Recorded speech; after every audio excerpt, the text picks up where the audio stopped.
Nos encontramos en el libro de los Hechos de los Apóstoles, es el libro de los Hechos de los Apóstoles, y nos encontramos en el capítulo 18 y vamos a considerar en esta ocasión desde el versículo 12. Vamos a leer en Hechos de los Apóstoles, capítulo 18, y leemos desde el versículo 12 al versículo 17.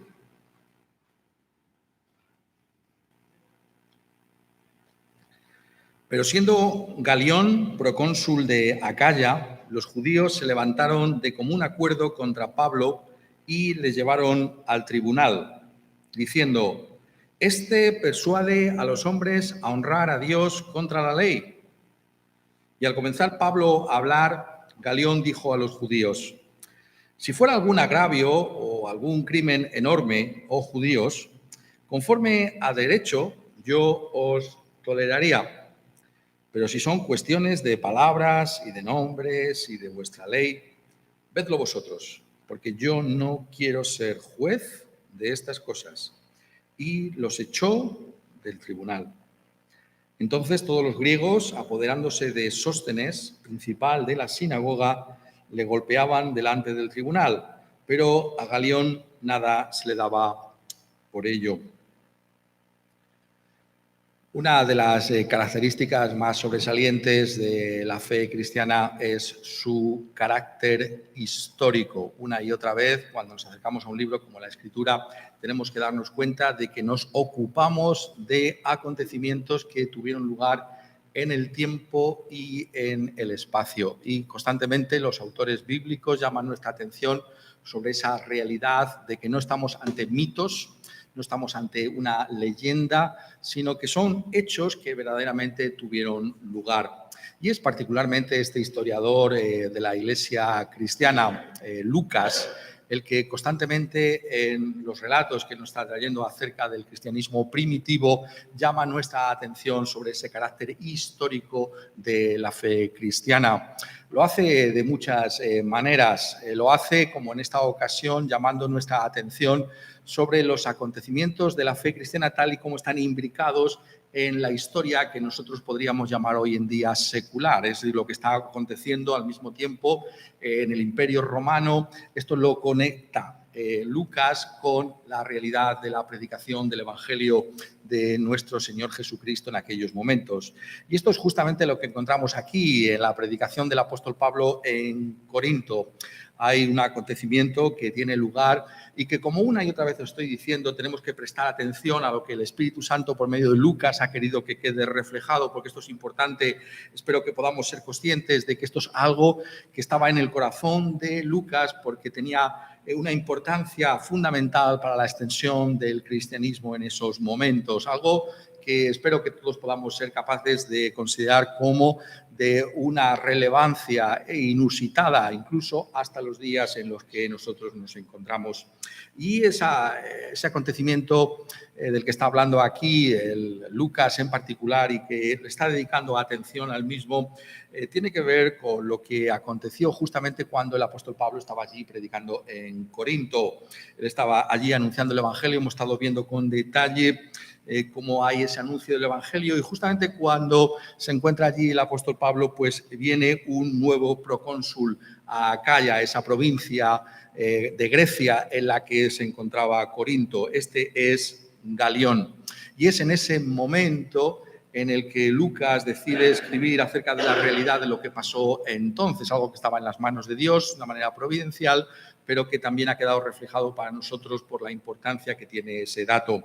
Y estoy reiterando ese carácter histórico de la fe cristiana porque podemos, precisamente por el hecho de que asumió el ser esta autoridad fundamental allí en Corinto, Galión, que podemos ver exactamente el año en el que esto acontece. Es decir, estamos en el año 51 de la era cristiana. Hay movimientos, hay circunstancias que no podemos estar tan seguros, ¿no? Pero aquí, precisamente por esa asunción de ese poder por parte de Galión como procónsul en Acaya, podemos estar seguros de la fecha, y esa fecha es el año 51 de la era cristiana. Y, por tanto, vemos cómo Lucas es un consumado historiador, nos coloca el hecho de Cristo, el anuncio de Cristo por parte de sus apóstoles en ese contexto histórico, porque esto es exactamente lo que sucedió. Incluso en detalles que iremos viendo conforme vayamos desarrollando este libro de los Hechos de los Apóstoles, como que nunca jamás se equivoca en la manera en que se refiere a estas autoridades. Galión no es simplemente un gobernador más, sino que es un procónsul de Acaya. No todas las provincias del Imperio Romano tenían procónsules, y si le llama procónsules porque es un testigo de aquella misma época, ¿no? Había diversas formas de llamar a esos gobernadores en el Imperio Romano y él elige exactamente la terminología adecuada. Es una prueba, si me permitís que lo diga así, indirecta, de que no estamos simplemente ante alguien que está escribiendo algo que pasó y que él no fue testigo de lo mismo, sino que es alguien que verdaderamente fue un testigo ocular de estas cosas. El cristianismo tiene que ver con la historia, está imbricado, está implicado en la historia del mundo. Y es muy interesante esta persona de Galión, no sé si alguno de vosotros ha estado mirando alguna vez acerca de él, y es interesante y tiene que ver incluso con nosotros mismos aquí en esta parte del mundo en la que vivimos, porque Galión es nada más y nada menos que el hermano del gran filósofo Séneca, que, como sabéis, era de Córdoba. Por tanto, estamos hablando de un, a pesar de que quizá no se podría hablar así, pero estamos hablando de un cordobés, ¿no? De alguien que nació en la Hispania romana. Y este hombre llegó a ser este procónsul en Acaya, y su hermano, como sabemos, es mucho más conocido que él por la cantidad de escritos, ¿no? Séneca tiene muchas obras y podemos todavía consultarlas porque tienen gran valor moral. Por tanto, podemos, como veis, colocar perfectamente a este personaje Galión en la historia. Tanto Galión como Séneca, como sabéis, son también conocidos porque tuvieron que ver con ese infame gobernador romano, ese emperador Nerón, ¿no? Y el final de sus vidas tuvo que ver precisamente con la tiranía de Nerón.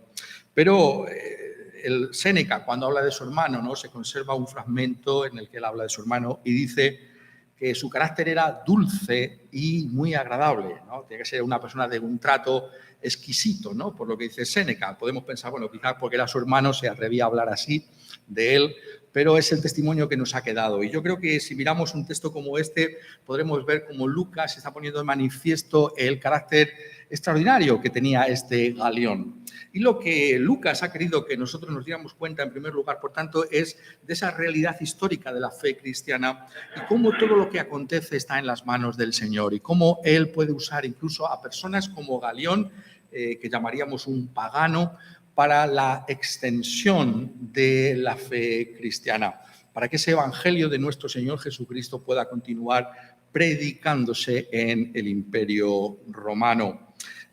Lo pongo de esta manera otra vez para que todo lo podamos entender. Lo que Lucas nos trae tiene importancia porque podía haber omitido algunas cosas, ¿no?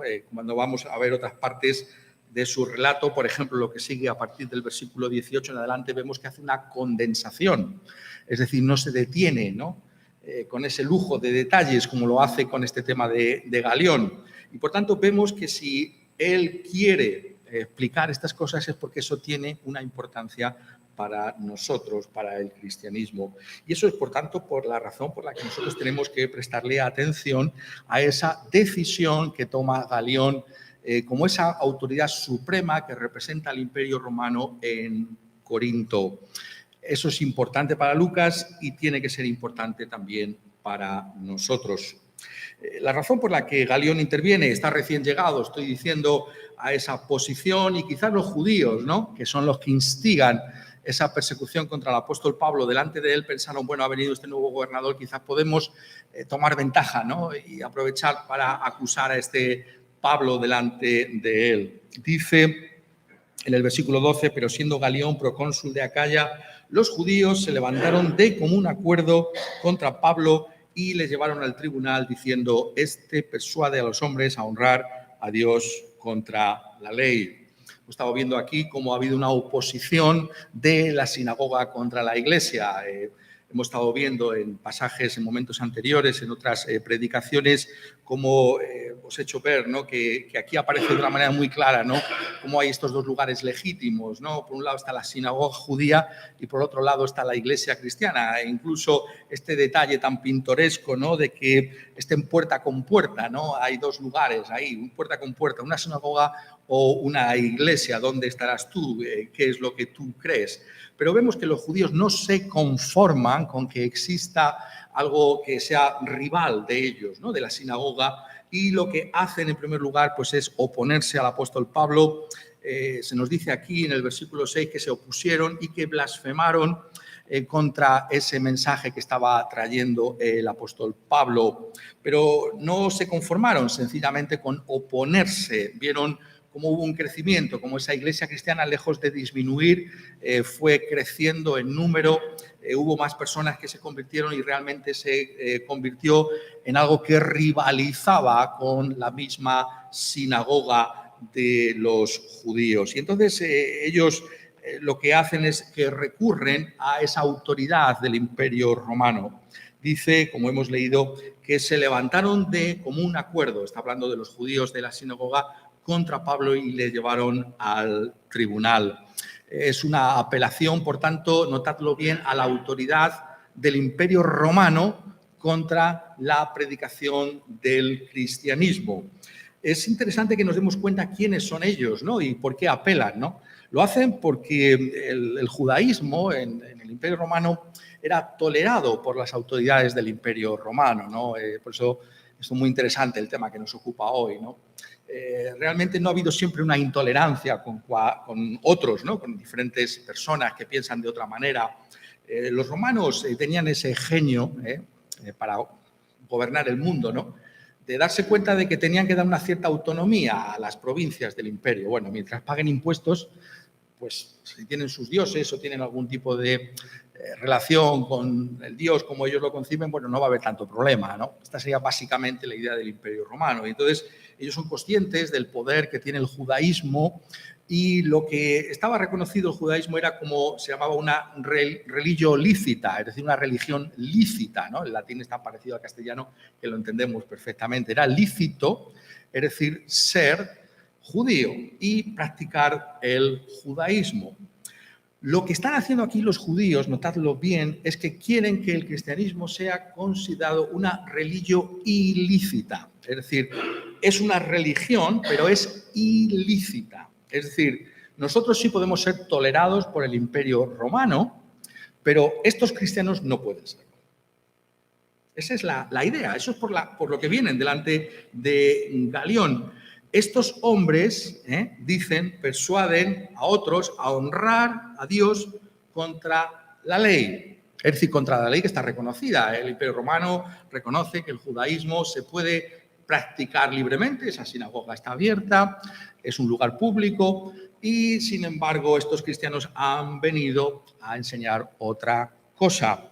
Esta es la acusación que se trae, ese es el contexto de esta acusación que se hace contra Pablo, en ese lugar en el que se administra la justicia, que es ese tribunal que sabemos, ¿no?, por los relatos de los evangelios, que cuando se sentaban, ¿no?, los gobernadores romanos en este tribunal era para impartir esa justicia. Lo sabemos obviamente por el caso de Pilato, ¿no? Si leéis con atención los evangelios veréis que dice que se sienta en el tribunal, es decir, a estar apelando al gobernador como juez de la ciudad. Tiene en sí mismo esa capacidad judicial para ocuparse de esta cuestión. Pero lo que le interesa a Lucas, como estamos diciendo, es que podamos considerar cuál fue la decisión que trae este Galión. Dice en el versículo 14, y al comenzar Pablo a hablar, es decir, Pablo pensó que debía defenderse personalmente de lo que acababan de decir los judíos. Galión dice a los judíos, si fuera algún agravio o algún crimen enorme, oh judíos, conforme a derecho yo os toleraría. Pero si son cuestiones de palabras y de nombres y de vuestra ley, vedlo vosotros, porque yo no quiero ser juez de estas cosas, y los echó del tribunal. ¿Qué es lo que encontramos aquí en lo que se nos dice por parte de Lucas con respecto a Galión. Es lo que hoy en día llamamos en el derecho español cuestiones previas. Notad que Pablo no le da tiempo ni siquiera a plantear. Ha sido traída esta acusación, los judíos son como el fiscal, y Pablo no puede ni defenderse. Es muy interesante que lo observemos. Hay una cuestión previa que tiene que dirimirse aquí, dice Galión. Es decir, tenemos, usando ese plural, tengo yo jurisdicción sobre la cuestión que me estáis trayendo, oh judíos. Mi opinión es que no la tengo. Yo no me puedo ocupar de estas cuestiones que vosotros me estáis trayendo. Hay una cuestión previa que tiene que ser dilucidada aquí. El tema que vosotros proponéis, la acusación que estáis trayendo sobre la misma, yo no tengo jurisdicción. Es decir, la autoridad civil, en este caso Galión, en este caso el Imperio Romano, no puede inmiscuirse en las cuestiones del alma, en las cuestiones que tienen que ver con Dios y con nuestra relación con Dios. Eso es lo que está aquí diciendo Galión. Y esto es lo que hace que las palabras de Galión, que es una decisión judicial, tengan esa gran importancia a los ojos de Lucas para la fe cristiana en ese momento en particular. Vamos a desbrozar esto con mayor atención. Notadlo como lo pone. Si fuera algún agravio o algún crimen enorme, esas palabras que se traducen de esta manera en castellano, realmente se están refiriendo a lo que llamamos nosotros, y por eso estábamos leyendo, ¿no?, en esa parte del Antiguo Testamento, a mandamientos de lo que llamaríamos la segunda parte de la ley. Es decir, lo que está diciendo Galión es, dice, si realmente me estáis trayendo a este hombre porque ha matado o ha robado, entonces yo os tengo que escuchar, porque yo soy un gobernador civil. Entonces, aquí se aplica el derecho penal. Si este hombre es un ladrón, si este hombre es un criminal de algún tipo, ha hecho algo contra la ley, tenemos que ocuparnos de él, por supuesto. Se tiene que administrar esa justicia. Eso es lo que está diciendo. Hay cuestiones de las que se ocupa el derecho penal. Tiene necesariamente que entrar en ellas. Si es algo que tiene que ver con ello, yo tengo que aplicar el derecho. Prevaricaría, ¿no?, usando términos actuales, ¿no?, el gran delito que puede cometer un juez, ¿no?, si no se ocupara Galión de esa cuestión. Tiene que hacerlo. No le quedaría más remedio. Pero, y ahí está la gran diferencia, pero si son cuestiones de palabras y de nombres y de vuestra ley, vedlo vosotros, porque yo no quiero ser juez de estas cosas. Por medio de esta expresión, palabras, nombres de vuestra ley, lo que está diciendo Galión, lo que capta perfectamente aquel hombre tan interesante de la antigüedad, es que lo que están proponiendo son cosas que tienen que ver con lo que nosotros llamamos hoy en día la primera tabla de la ley. Es decir, con los mandamientos que regulan nuestra relación con Dios. Está diciendo, si es algo que tiene que ver con la manera en que el judaísmo se relaciona con su Dios, la manera en que dais culto a Dios, la manera en que entráis en esa realidad, palabras, o con algún nombre, y ese nombre obviamente en este contexto es el nombre de nuestro Señor Jesucristo, estas cosas no son de mi jurisdicción. Yo no puedo entrar en las mismas. Yo no tengo autoridad para juzgar lo que es el verdadero judaísmo. Yo no puedo entrar a mirar estas cosas. Esto es algo que no puede dirimirse en un tribunal civil o penal, que es lo que está representando aquí el tribunal de Galión del Imperio Romano. El ámbito, por tanto, de mi capacidad de ser gobernador no llega hasta ese punto. Eso es lo que aquí está diciendo Galión. Y esto es lo que Lucas quiere que nosotros lo apreciemos fundamentalmente. ¿Por qué quiere que nosotros lo hagamos de esta manera? Lo hace porque la decisión de Galión es, usando términos nuestros, ¿no?, del derecho actual español, o el derecho occidental incluso, ¿no?, lo que se llama un precedente jurídico. Es decir, ha habido un gobernador romano que ha dicho que el cristianismo no es una religión ilícita, sino que forma parte de esa amplia religión lícita que ya ha sido autorizado por el Imperio Romano.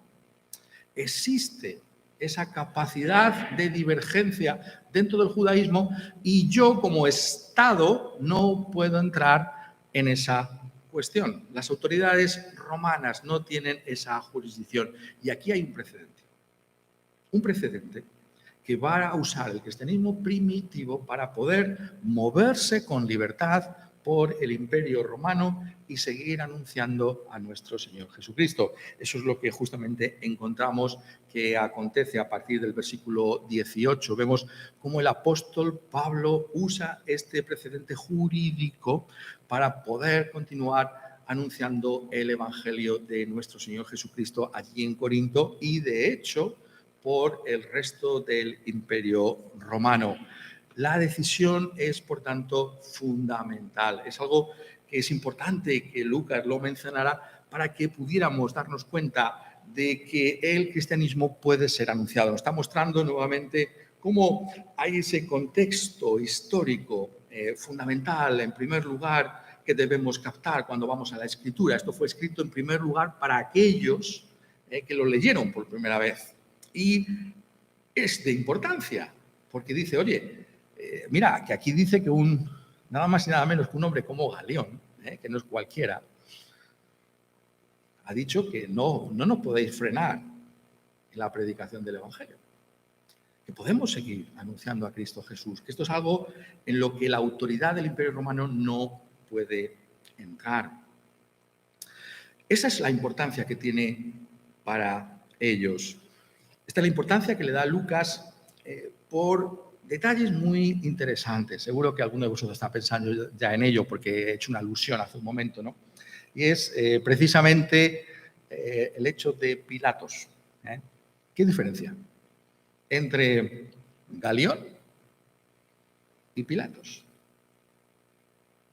Es curioso, ¿no?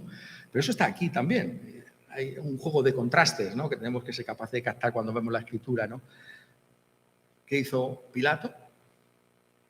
¿Qué hace Galión? Pero es que es más, ¿no? Conforme avancemos en este libro de los Hechos de los Apóstoles, vamos a ver también un contraste entre Galión y otros, Félix y Festo, otros dos personajes que irán apareciendo aquí en este libro de los Hechos de los Apóstoles y que van a adoptar actitudes distintas a la de Galión. Por tanto, vemos, ¿no?, que hay esa realidad histórica de ese comportamiento de estos gobernadores, de este caso, de este procónsul, que es importante para nosotros apreciar. Apreciar porque está diciéndonos que por lo menos en ese momento, en esa ocasión, el cristianismo pudo seguir adelante siendo anunciado por la decisión de alguien como Galión. No es eso curioso, ¿no?, que fuera alguien como Galión. La Escritura lo menciona, ¿no? Es decir, bueno, pues es que tiene que mencionar solamente cosas piadosas o cosas cristianas, no, pero menciona todo, porque es la historia, así pasó y así lo tenemos que contar, es lo que está diciéndonos Lucas y es lo que tenemos que apreciar. Pero lo que está trayendo un pasaje como esto es esa reflexión también para nosotros en nuestros días. Estaba diciendo que estos pasajes fueron escritos, obviamente, la Escritura para aquellos que primera vez lo recibieron, pero también ha sido escrito para nosotros. El Espíritu Santo tiene una visión, si lo puedo decir así, a largo plazo de la relevancia que tiene la Escritura. Y seguro que también resulta obvio para muchos de vosotros la aplicación que tiene un pasaje como este. Nos está diciendo que incluso en ese paganismo había una concepción de lo que es la diferencia que debe existir entre el Estado y la Iglesia, la separación entre el Estado y la Iglesia, que son entidades distintas, que el Estado tiene que ocuparse, como muy bien está diciendo aquí Galión, de lo que tiene que ver con nuestro comportamiento los unos para con los otros y que la Iglesia tiene que ocuparse de las cuestiones que tienen que ver con nuestra relación para con Dios. Cuando él dice si son cuestiones de palabras o de nombres o de vuestra ley, no está despreciando Galión en absoluto todo lo que eso puede implicar. Es un hombre sensible, como dice su hermano, es un hombre afable, un hombre reflexivo. Está diciendo, yo no puedo entrar en esas cuestiones. El Estado tiene que estar separado de la Iglesia. Hoy estamos de sorpresas, ¿no? Porque quizás no sabíamos que este galeón procedía de aquí, de Córdoba, ¿no? Pero son otros españoles, precisamente también, los que llamaron nuestra atención sobre la importancia de la decisión de Galeón. Hay uno de ellos que sabéis, algunos de vosotros, que es una especie de héroe para mí, ¿no? Que es un hombre que es un hispano-boliviano, que se llamaba Luis Usoz y Río. Pues bien, el primer comentario que tenemos desde un punto de vista evangélico sobre la actitud de Galeón la hace Luis Usoz y Río, que nació allí en lo que hoy llamamos Bolivia, entonces era Perú, el virreinato de Perú, y él es el primero que levanta este pasaje y dice: lo que se está haciendo hoy en día en la España en la que estaba hablando, la España del siglo XIX, va en contra incluso de lo que otro español, hace tantos siglos, dijo que no se tenía que hacer. Y es, como veis, realmente una referencia a la gran tragedia que ha habido en nuestra nación española durante tantos siglos, esa intolerancia religiosa que nos ha caracterizado durante tantísimos siglos. Pues bien, Luis Usoz y Río es el primero que levanta la voz a favor de la libertad religiosa, pero usando este pasaje, haciendo un estudio, ¿no? Si tenéis acceso a él, es precioso el comentario, ¿no?, que hace a estas palabras de Galeón y cómo lo usa, ¿no?, para defender esa libertad religiosa en la España intolerante del siglo XIX. Pero también es muy interesante, ¿no?, analizar los orígenes de la Alianza Evangélica y también en particular la Alianza Evangélica Española, que tienen que ver precisamente con textos como este, ¿no? Porque ¿qué esgrimen, ¿no? Aquellos pioneros de la libertad religiosa en España, pues apelan a textos como este. La Alianza Evangélica Europea es la que apela al gobierno de Isabel, la reina Isabel I de España, Isabel II de España, para que se permita la libertad. Había un hombre llamado Matamoros, Manuel Matamoros, que estaba en la cárcel precisamente por hablar de Cristo Jesús. Y el Estado español se opone a él y dice: no, tú no puedes hablar de Cristo, porque tú no eres católico romano, tú eres un evangélico, tú eres un reformado, tú eres un protestante. Y la Alianza Evangélica envía una comisión aquí a España para defender la libertad religiosa. Pues bien, ese es el origen de la Alianza Evangélica Española, que se funda en 1877 justamente para defender lo que aquí Galeón tenía ya tan claro en ese momento.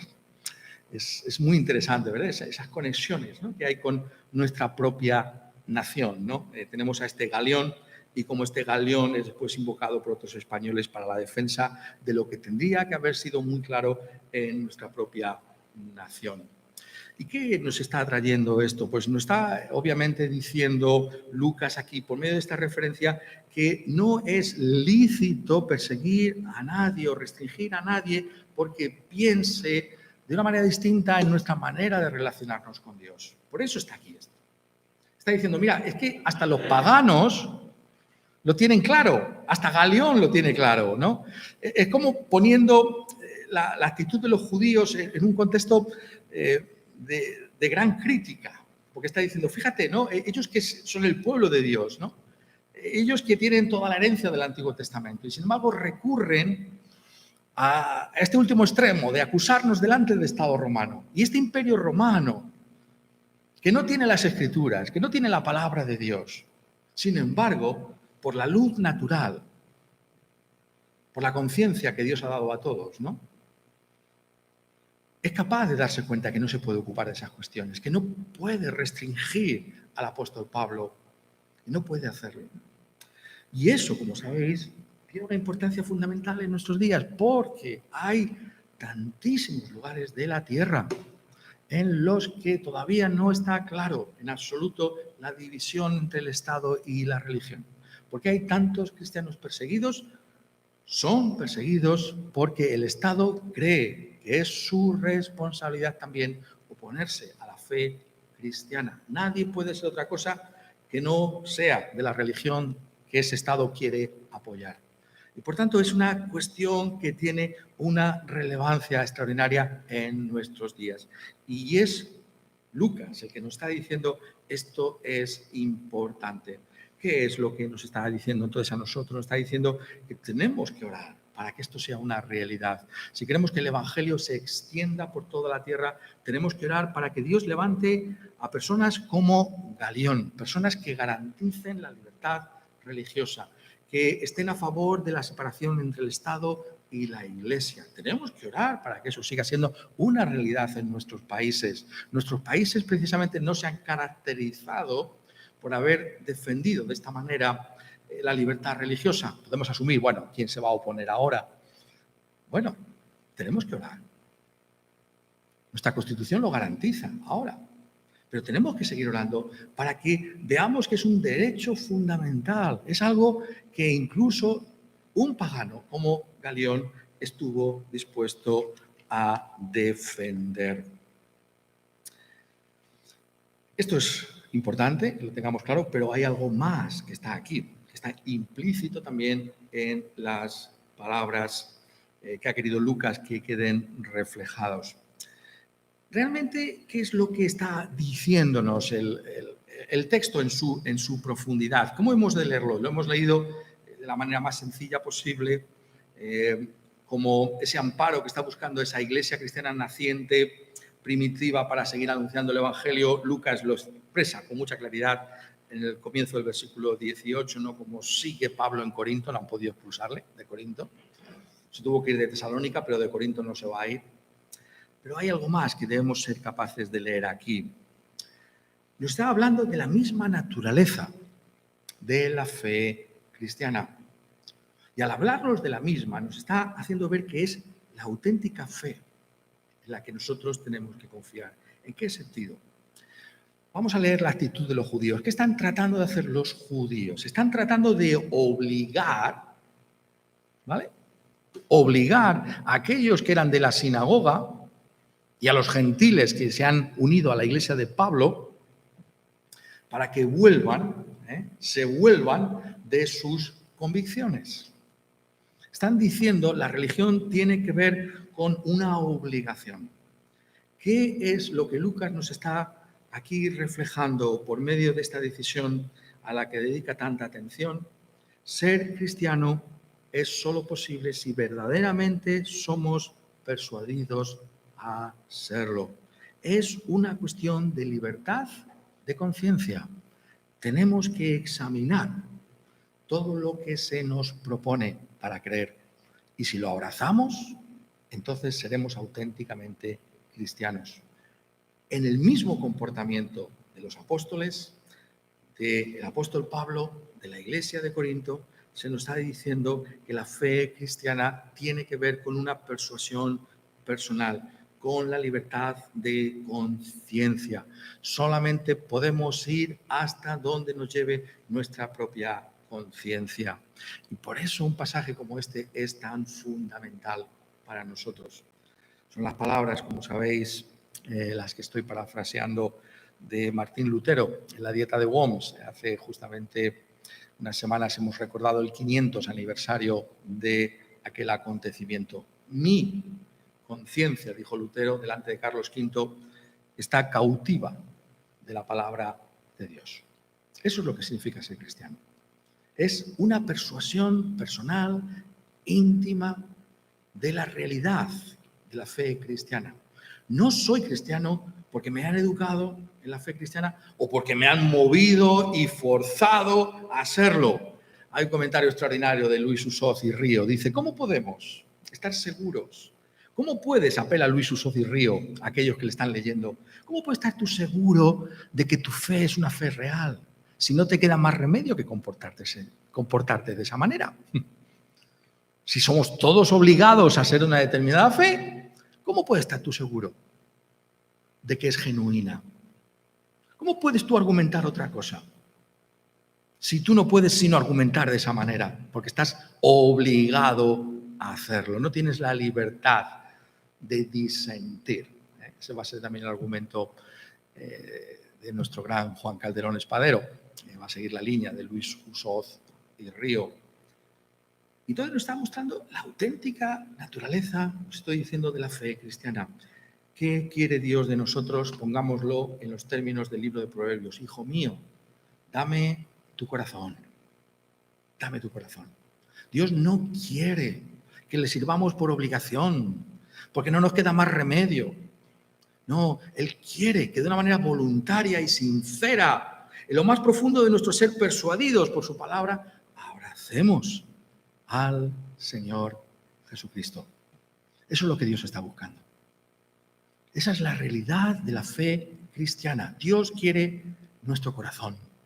Dios quiere que le demos lo mejor de nosotros mismos, que no creamos porque es lo que se lleva o por lo que se espera de mí, sino porque verdaderamente yo estoy persuadido de quién es Jesucristo.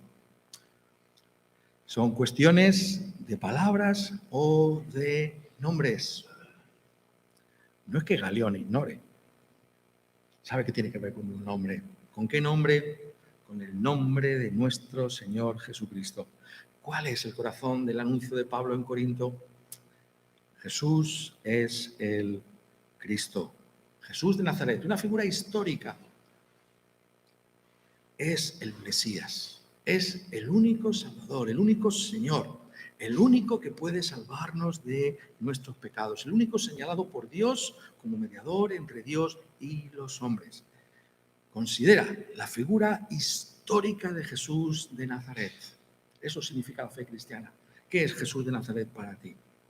Considera el testimonio del Antiguo Testamento, cómo todas las profecías, cómo todo lo que estaba allí se cumple en la persona del Señor Jesucristo, cómo Él mismo toma sobre sí el peso de toda la ley del Antiguo Testamento y dice, todas estas cosas se han cumplido en mí. Soy el único Señor, soy el único mediador, soy el único señalado por Dios para ser el juez de vivos y de muertos.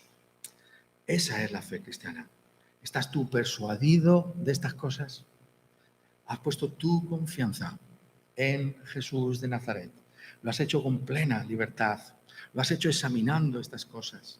Tenemos que dar gracias a Dios que hoy en día es posible encontrar discípulos genuinos de Cristo Jesús. La religión que te obliga, la religión que impone, nunca podrá tener adherentes que de corazón den su lealtad al Señor Jesucristo. Pero Cristo no está buscando eso. Cristo está buscando personas como nosotros que podemos con toda claridad darnos cuenta de quién es Él y poner nuestra confianza en Él. Damos gracias a Dios, por tanto, por esa fe cristiana. En los días en los que estamos viviendo, nosotros podemos estar seguros de que hemos depositado nuestra fe en Cristo de esa manera clara y voluntaria, de esa manera sincera. Podemos dar gracias que las circunstancias han hecho posible que esto sea así. Oremos al Señor por aquellos que no viven en circunstancias como las nuestras. Pidamos a Dios que todas las naciones de la tierra puedan también ver con claridad que este es el camino.